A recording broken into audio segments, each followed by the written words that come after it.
নমস্কার বন্ধুরা, welcome to my channel only news. বন্ধুরা, সরকারি কর্মচারী, শিক্ষক, পেনশনারদের গুরুত্বপূর্ণ খবর এবং আপডেটগুলি সবার আগে পাওয়ার জন্য অবশ্যই চ্যানেলটিকে সাবস্ক্রাইব করবেন, সঙ্গে বেল আইকন বাজাবেন ও অল নোটিফিকেশন অন করবেন। বন্ধুরা, এই মুহূর্তে খুব গুরুত্বপূর্ণ খবর রাজ্যের সরকারি কর্মচারী, শিক্ষক, পেনশনারদের জন্য। ডিএ সরকারি কর্মীদের অধিকার স্বীকার করলেন প্রবীণ টিএমসি নেতা তথা রাজ্যের মন্ত্রী। আমরা দেখে নেব কোন মন্ত্রী এবং টিএমসি নেতা স্বীকার করলেন যে ডিএ সরকারি কর্মচারীদের অধিকার।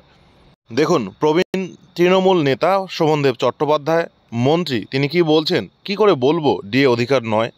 বকেয়া ডিএর বিষয় নিয়ে সরকারি কর্মচারীদের সঙ্গে একমত রাজ্যের মন্ত্রী এবং বর্ষিয়ার নেতা শোভনদেব চট্টোপাধ্যায়।